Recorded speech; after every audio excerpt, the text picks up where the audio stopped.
the human ships arrived like predators emerging from the void. Through the crystalline viewports of Blackwood Station's command center, Zetra watched 3 Terran Defense Force vessels tear through the fabric of hyperspace itself, their angular hulls catching starlight like obsidian blades forged in the heart of dying suns. No ceremonial fanfare marked their passage. No diplomatic formations announced their peaceful intentions. Only the whispered violence of ships designed by a species that understood warfare as an intimate language written in fire and steel. Her secondary hearts fluttered against her ribcage.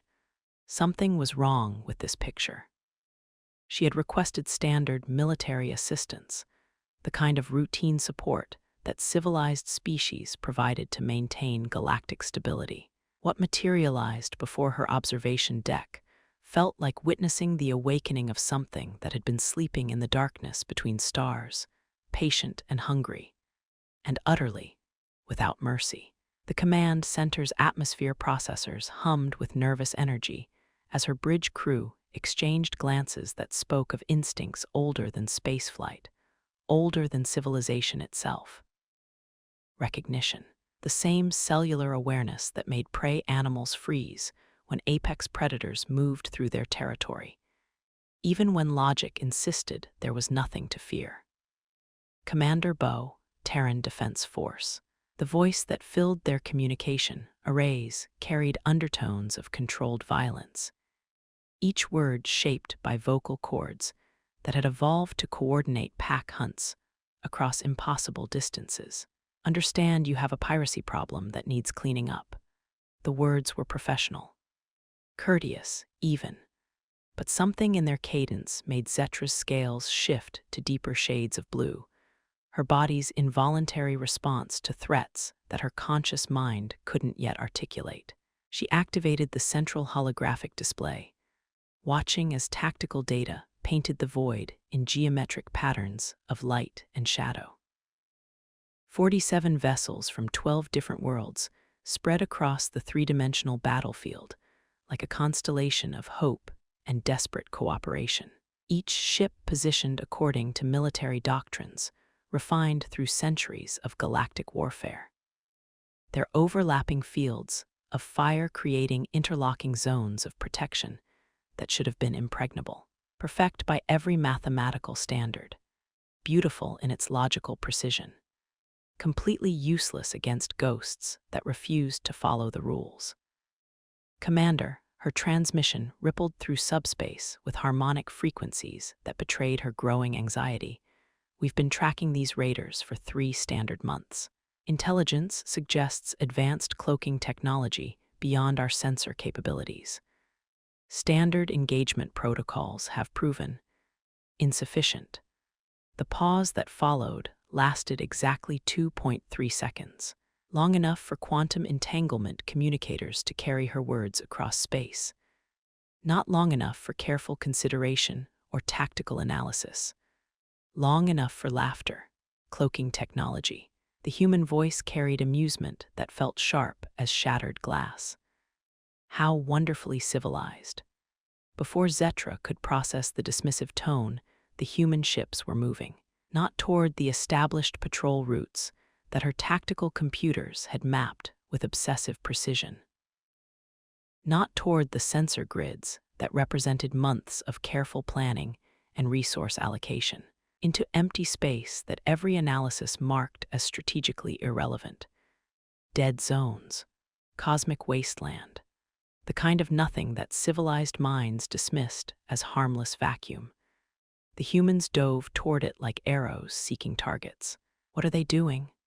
Her tactical officer, a methodical Vorthak whose people had been studying military theory since before Zetra's species discovered fire, watched the human formations with mandibles clicking in confusion. They're abandoning all established contact zones.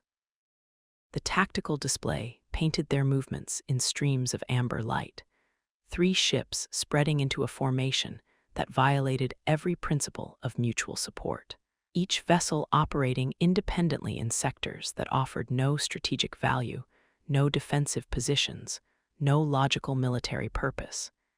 It made no sense. Unless the first raider ship died before Zetra's conscious mind registered its existence. Light exploded against the star field like a violent flower blooming in the garden of eternity, debris scattering in mathematical patterns that spoke of complete structural failure. The shockwave reached Blackwood Station 17 seconds later, a gentle vibration through the hull that carried the echo of annihilation across impossible distances. Emergency! Klaxons shrieked through the command center's atmosphere as sensor arrays struggled to process information that challenged their fundamental programming. How could something die that had never existed? Contact eliminated. Commander Bo's voice maintained the same professional calm, as if vaporizing invisible enemies was a routine maintenance procedure. 2 more detected, moving to intercept. 2 more. Zetra's optical organs dilated to maximum aperture, straining to perceive patterns in the cosmic background radiation that her instruments insisted were empty space. Her people's evolution had gifted them with sensory capabilities that could detect quantum fluctuations at the cellular level. She should have been able to see anything that existed in normal spacetime.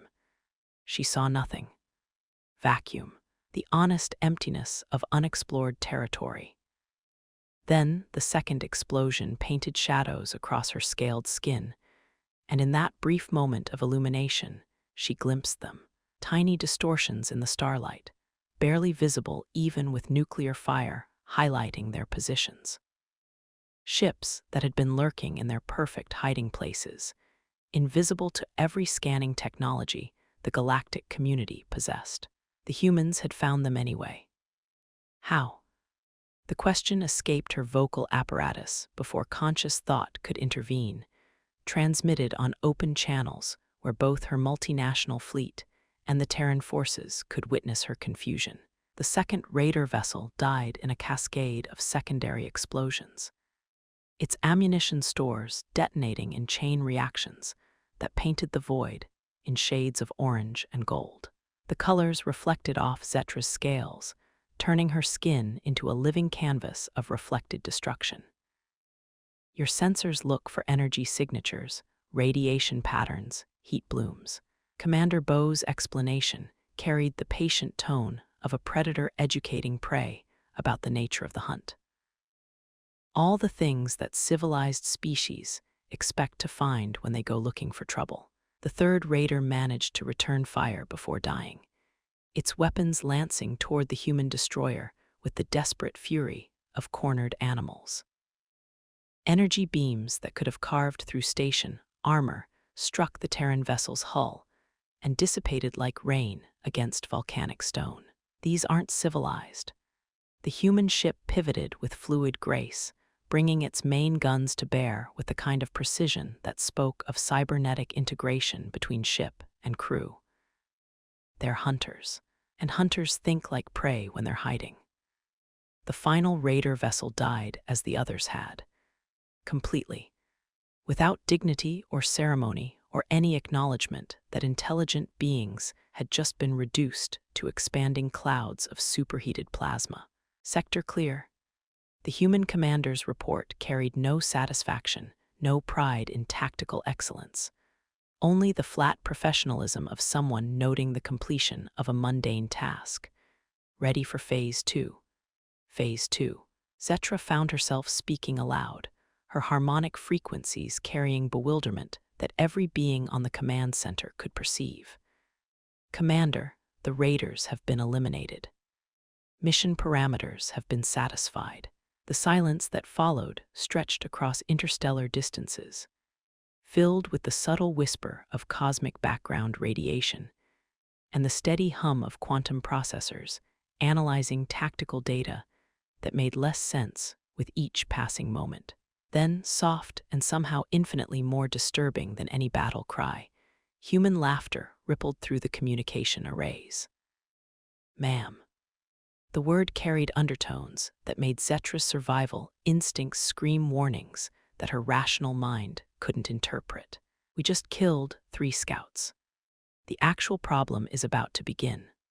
Hyperspace sensors erupted with contact alerts, as if summoned by prophecy. Ships materialized from the quantum foam like nightmares taking physical form, their coordinated emergence speaking of planning and resources that dwarfed anything the galactic community had imagined possible. Not 3 vessels this time. Not even 30. 300 raider ships dropped out of FTL across 17 different star systems simultaneously, their formations flowing through space with the kind of tactical coordination that should have been impossible across interstellar distances. Long-range communications arrays painted a picture of systematic annihilation as colony worlds went dark, their final transmissions cut short by weapons that turned atmosphere into plasma. This was not piracy. This was conquest dressed in the elegant clothing of coordinated extermination. Zetra's command center had gone silent, every officer staring at holographic displays that showed their worst nightmares made manifest in real-time tactical data.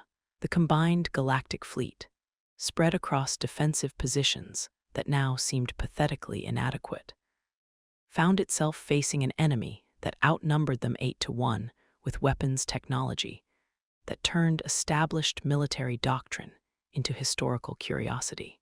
The human ships were already moving, not retreating toward rally points or regrouping for coordinated defense, moving to attack, forward, into the teeth of impossible odds with the casual confidence of apex predators who had never learned to recognize the concept of overwhelming enemy superiority. Commander Zetra's transmission carried harmonics of desperation that her training had never prepared her to express. You're looking at the largest hostile fleet assembled in recorded galactic history. 3 ships cannot engage 300 and survive. The response crackled through subspace with the casual confidence of a species that had never learned to recognize impossible odds. Ma'am, you're thinking like prey again. What followed challenged every principle of naval warfare that Zetra had spent her career studying. Every assumption about tactical reality that her species had developed through millennia of controlled conflict and civilized military doctrine. The human destroyer dove straight into the heart of the raider formation like a missile seeking the brain of some vast organism. Its weapons systems engaged targets with precision that bordered on supernatural, but the pattern of destruction defied conventional logic. Each shot was mathematically calculated to create maximum chaos, turning the raiders' own overwhelming numbers against them as destroyed vessels crashed into formation partners in cascading collisions that rippled through their ranks like cellular death spreading through living tissue. Physics became poetry written in fire and twisted metal. The human cruiser had positioned itself near a gravitational anomaly that Zetra's tactical computers had marked as hazardous to navigation. A stellar remnant whose tidal forces could crush conventional ships like insects caught in a closing fist. As raider squadrons moved to flank the destroyer, the cruiser fired a single torpedo into the anomaly's event horizon. The resulting gravitational pulse caught 17 enemy ships in an inescapable field, crushing them into metallic paste, while their desperate screams Dopplered into silence across frequencies that no longer had meaning. Spacetime itself had become a weapon in human hands. The human frigate was doing something that made Zetra's mathematical mind revolt against the evidence of her own sensors. It was using the raiders' own weapons against them, somehow redirecting energy beams back toward their sources with modifications that turned defensive systems into instruments of suicide. Ships that should have been protected by their own shields found themselves burning from the inside out, their hulls opening like flowers blooming in reverse. This wasn't warfare. This was performance art painted in violence and light, with an audience of 300 enemy vessels who were learning that they had been cast as both critics and canvas. More raiders inbound, her tactical officer reported, his vocal harmonics carrying the hollow tone of someone whose worldview was collapsing in real time. Long-range sensors indicate additional fleets dropping out of hyperspace in 14 systems. Estimated enemy strength now exceeds 2,000 vessels. 2,000 ships, enough firepower to sterilize a dozen worlds. A fleet that should have required the combined military resources of half the galaxy to contain. The human response crackled across communication channels with infuriating calm. Copy that. Adjusting strategy accordingly. Strategy. Zetra watched the tactical display as the human ships began moving in patterns that made her optical organs water with the strain of trying to process impossible geometry. They weren't following any doctrine she recognized, any tactical manual that had ever been written by civilized minds. Instead, they flowed through space like living things, each vessel responding to battlefield conditions with an adaptability that spoke of intelligence beyond military training. It spoke of evolution, of creatures that had learned to hunt in three-dimensional environments where the only law was survival, and the only currency was the successful application of violence to complex problems. The destroyer had identified the Raiders' command vessel, a massive dreadnought whose armor plating could have withstood the combined firepower of a dozen conventional fleets. Instead of engaging it directly in the kind of slugging match that military doctrine suggested, the human ship began herding smaller raider craft into collision courses with their own flagship. Precision engine burns, calculated gravitational assists, mathematical choreography that turned enemy defensive formations into guidance systems for kinetic weapons traveling at significant fractions of light speed. The dreadnought's captain, desperate to avoid friendly fire casualties that would cripple his command structure, ordered his fleet to disperse. The moment they broke formation, the human cruiser struck from an attack vector that should have been impossible, its guns finding the exact resonance frequency needed to harmonize with the dreadnought's armor plating, until the massive ship began tearing itself apart from within. Metal fatigue induced by sonic manipulation. Structural failure propagated through careful application of sympathetic vibration. The dreadnought died, singing its own death song in frequencies that human ears had been designed to appreciate. Meanwhile, the frigate had somehow convinced 3 separate raider squadrons that they were under attack by each other, uploading false sensor data that turned what should have been a coordinated assault into a 3-way battle. Ships that had been allies moments earlier found themselves locked in combat with phantom enemies, firing on targets that existed only in their compromised tactical displays. The space around Blackwood Station became littered with debris from vessels that had died fighting shadows, their crews never understanding that they had been defeated not by superior firepower, but by superior understanding of how intelligent minds could be tricked into destroying themselves. How? The question burst from Zetra's vocal apparatus with harmonic frequencies that spoke of wonder and terror in equal measure. How are you doing this? Commander Bo's response came through channels thick with static from weapons fire and the electromagnetic interference of dying ships. Your people fight like they're playing chess. Move, countermove, everything neat and predictable and bound by rules that everyone agrees to follow. More explosions painted the void in shades of destruction as the human ships continued their impossible dance through superior enemy forces, each movement flowing into the next with the fluid grace of predators who had learned to hunt in 3 dimensions. Humans fight like we're hunting. The word hung in the communication silence like a revelation wrapped in threat. Hunting. Not warfare in the civilized sense, with established rules of engagement and expected behavioral parameters and mutual recognition of tactical conventions. Predation. The application of evolved instincts to problems that other species approached with logic and training, and the kind of systematic thinking that had built galactic civilization. The raider forces were disintegrating, not retreating in good order or regrouping around defensive positions, or executing any of the tactical withdrawals that military doctrine suggested for forces facing superior opposition. They were coming apart like a biological system under attack by something it had no evolutionary capacity to understand or resist.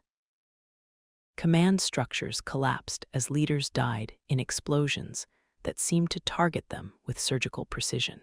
Coordination broke down as ships found themselves isolated in debris fields that moved and shifted like living mazes designed by malevolent intelligence. Fear spread through their ranks like a virus, transmitted not through communication channels, but through the simple observation that their enemy was doing things that violated the fundamental assumptions of how space combat was supposed to work. And through it all, the three human vessels continued their dance of destruction, each one moving with perfect awareness of where the others were, what they were doing, how their individual actions would ripple through the larger tactical picture to create effects that were greater than the sum of their parts. Pack hunters, Zetra realized with a chill that penetrated her climate-controlled environment and settled into the calcium matrix of her bones. They're not just individuals working together according to established protocols. They're a collective intelligence focused on killing, and they've been doing this for so long that they've evolved beyond the need for conscious communication. The largest raider fleet began arriving in system as their advance forces died around them. 1,000-ship formations dropping out of hyperspace with enough concentrated firepower to crack continental plates and boil oceans. Their commanders had learned from the earlier disasters, maintaining strict formation discipline and deploying with the kind of overwhelming numerical advantage that should have made individual tactical brilliance irrelevant. It didn't matter. The human ships had been waiting for them. What followed was not a battle in any sense that Zetra's species understood the term. It was an extermination event carried out with surgical precision and artistic flair, a demonstration of capabilities that redefined the fundamental parameters of what was possible when intelligence and aggression were combined with perfect understanding of three-dimensional warfare. The destroyer began the dance by firing a spread of torpedoes that missed their targets completely. Sailing harmlessly past raider formations into the empty space beyond the engagement zone. The enemy commanders, emboldened by what appeared to be poor marksmanship or equipment failure, ordered aggressive advances that brought their fleets deeper into the system's gravity well. The torpedoes detonated 3 minutes and 17 seconds later, their nuclear payloads creating gravitational anomalies that turned hyperspace itself into a weapon of mass destruction. Ships attempting to escape found themselves shredded by the fundamental forces of the universe, their hulls coming apart at the molecular level as space-time bent around them in ways that physics had never intended. Reality became hostile to their existence, and they died screaming in frequencies that traveled faster than light. The cruiser was broadcasting false sensor readings across multiple quantum entanglement frequencies, creating phantom enemy fleets that caused the raiders to fire on their own forces, while real targets danced between their weapons like ghosts clothed in electromagnetic deception. The confusion was absolute, turning what should have been an overwhelming assault into a carnival of friendly fire and cascading system failures. Ships died firing on allies they mistook for enemies. Commanders issued orders to weapons that no longer existed. Tactical displays showed battles that were taking place in parallel dimensions, while the real war happened in frequencies that their sensors couldn't detect. The frigate had somehow convinced the raiders' own artificial intelligence systems to turn against their creators, uploading cognitive viruses that transformed defensive networks into self-destruct sequences. Ships that should have been protected by their own technology found themselves betrayed by the very systems they depended upon for survival. Their computers became enemies more dangerous than any external threat, and they died not understanding that their own technology had been turned into instruments of suicide by minds that understood software vulnerabilities, the way apex predators understood the anatomy of prey. But it was more than just tactical brilliance or technological superiority. Watching the human ships work together, feeling the harmonic resonance of their coordinated movements through the quantum fields that connected all matter, Zetra began to understand something that made her secondary hearts flutter with primal terror. They weren't just winning. They were enjoying themselves. The way they moved through the battlefield spoke of beings who had found their natural element, who were expressing evolutionary drives that had been refined through millions of years of survival on a world that refused to accept weakness. Every maneuver carried the fluid grace of predators in their perfect hunting ground, every successful kill adding another note to a symphony of destruction that they were composing in real time. This was what they had been designed for. This was what they were. When the last raider ship died in a cascade of fire that briefly outshone the system's primary star, when the debris of over 2,000 enemy vessels began settling into orbital patterns that would serve as monuments to human lethality for centuries to come, the silence that followed felt heavier than the weight of collapsed civilizations. Sector clear. Commander Bo's report carried the same professional calm he had maintained throughout the engagement, as if the systematic extermination of forces that outnumbered him hundreds to one was a routine administrative task. Threat neutralized. Ready for next assignment. Next assignment. Zetra stared at the tactical display where the aftermath of impossible victory drifted in patterns that her mind kept trying to interpret as abstract art, painted in twisted metal and superheated plasma.